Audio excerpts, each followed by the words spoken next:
So we move on, but we keep learning about understory and prescribed fire, this time with Laura. Oh, yeah, there. Laura Fuentes from the University of Barcelona.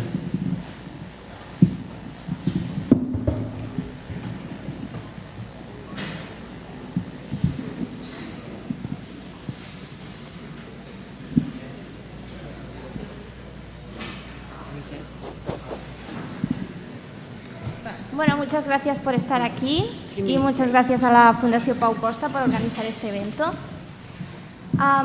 Les voy a hablar sobre algunos resultados sobre un estudio sobre los efectos de una quema prescrita en primavera bajo arbolado y qué efectos tiene sobre la vegetación del sotobosque. ¿Se me oye bien?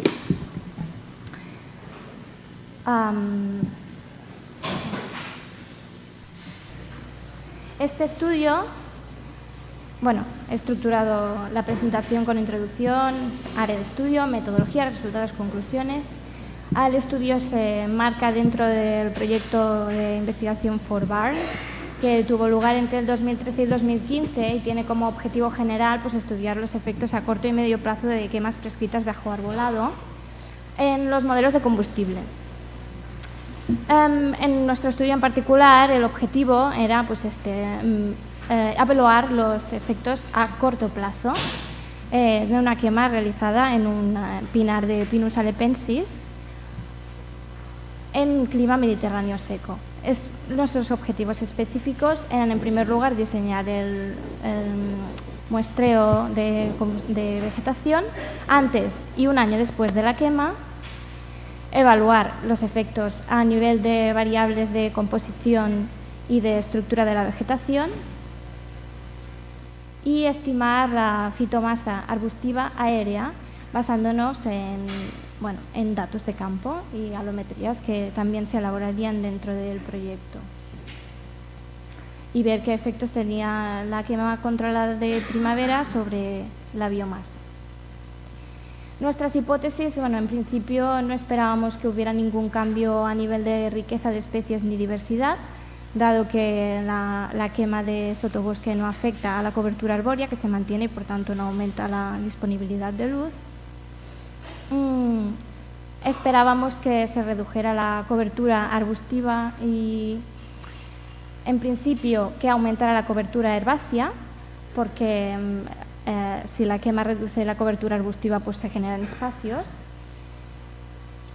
Y también esperábamos que hubiera una reducción de la biomasa total y, en particular, de la biomasa fina, resultando pues, esto en un complejo de vegetación menos inflamable.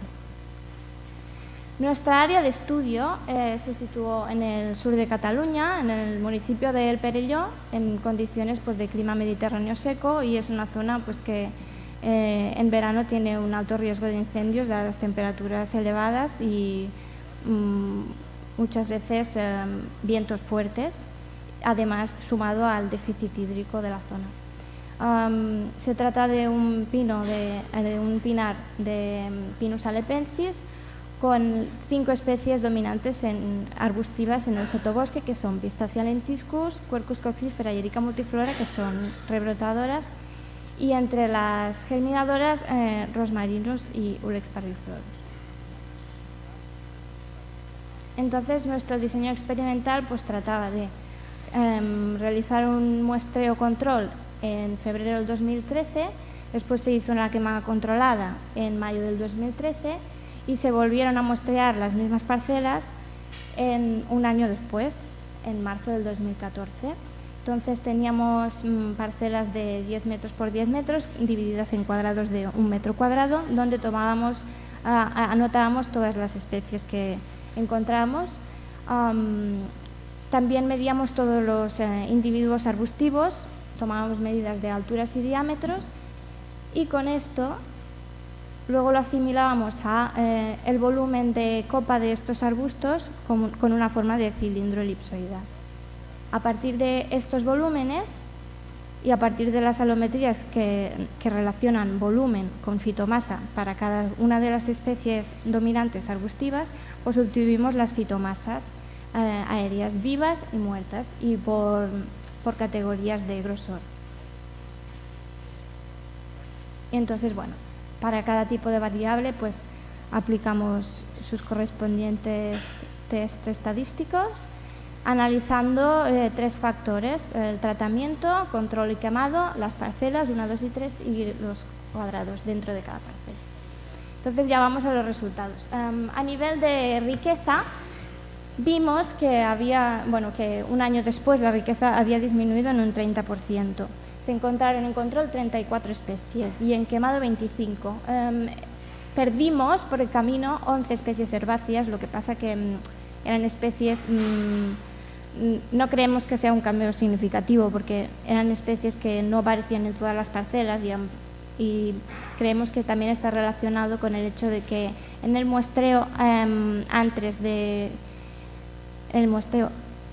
los meses antes del muestreo quemado, las precipitaciones fueron más bajas de lo normal. Entonces, a nivel de diversidad, pues el hecho de que disminuyera la riqueza también hizo pasar de un nivel de diversidad alto a uno de moderado. Y en cuanto a los cambios de composición, pues no son relevantes, dado que el índice de Sorensen nos indicaba que había una similitud entre las comunidades control y quemado del 78% en composición a nivel florístico. Este es el aspecto que tenían las parcelas en control y un año después de la quema, y bueno, se puede apreciar claramente el cambio en la estructura del sotobosque. La quema produjo cambios significativos en todas las variables clave de estructura de la vegetación. De aquí me gustaría destacar las de cobertura arbustiva, que disminuyó en un 61%, y la cobertura herbácea, que disminuyó en un 79%. A nivel de alturas, la disminución que observamos dependía también de la especie, y si bien aquí es destacable que, por ejemplo, Pistacias lentiscus, los individuos tenían mayor porte y se vieron menos afectados por el fuego. Entonces, la reducción solo fue de un 12% en el caso de Pistacia. En Ulex parviflorus, por ejemplo, la reducción fue total porque desaparecieron con la quema todos los individuos adultos. A nivel de frecuencia de especies, lo que observamos fue un cambio en las proporciones relativas de las especies y, en general, todas disminuyeron su frecuencia, excepto 2 rebrotadoras herbáceas, Carex y Aphylantes monsteliensis. Y lo que observamos es que las especies de estrategia germinadora como Rosmarinus y Ulex parviflorus son las que se vieron más afectadas por la quema, cosa que ya va en la dirección de lo que queríamos conseguir con la quema, que es controlar germinadoras inflamables y problemáticas como sería Ulex.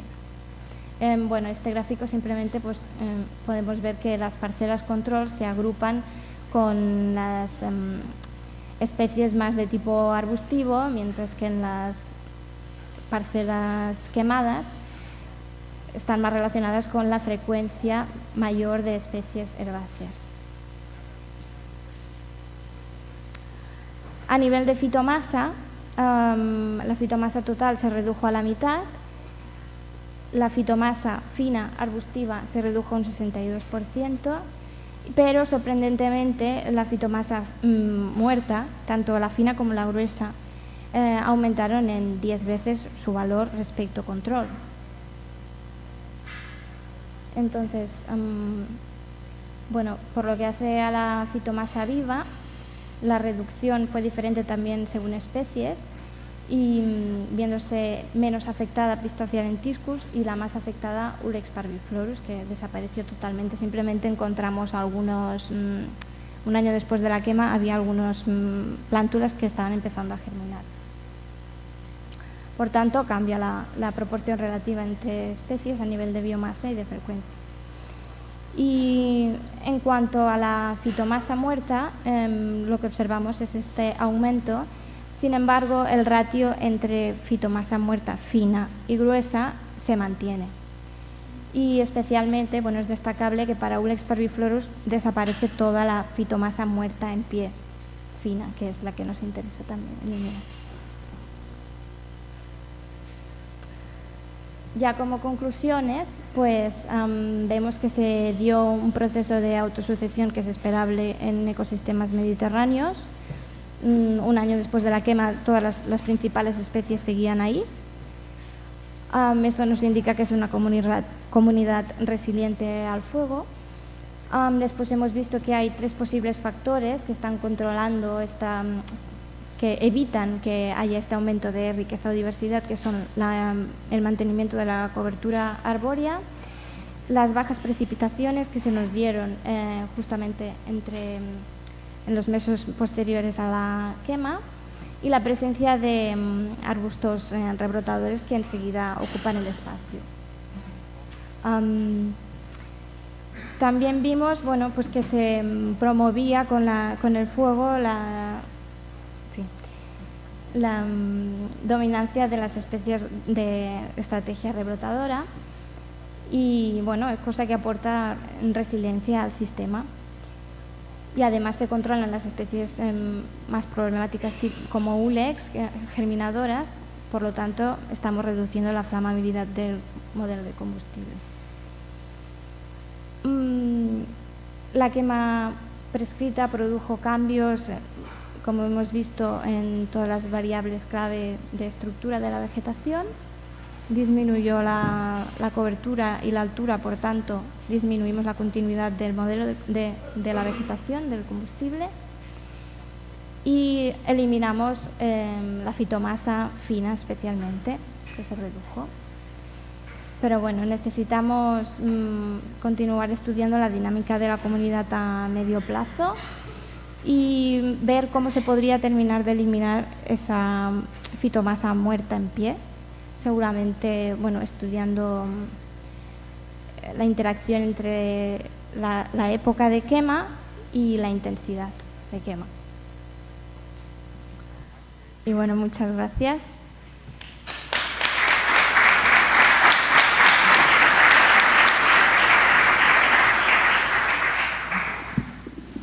Thank you, Laura, for keeping in time. So we have time for questions. Sí. No? Anyone? I have a question then. ¿Español? Sí. ¿Podrías explicar un poco más a qué creéis que es debido el aumento en 10 veces de madera muerta? Seguramente a que la intensidad de la quema no fue la suficiente para acabar de eliminar estos restos. Pero hicisteis el inventario antes. O sea, esa materia muerta es materia que estaba viva y ahora estaba... Sí, exacto, y que quedó en pie. Pero podemos pensar que es un efecto no deseable a corto plazo, pero esa materia al final se acabará degradando y incorporando al suelo, por tanto, y tampoco estaba acumulada en un punto concreto, sino dispersa en el espacio. No es, además, en proporción al total de la fitomasa, no es una cantidad muy importante. Tampoco contribuye mucho al riesgo de incidir. Vale, gracias. Vale.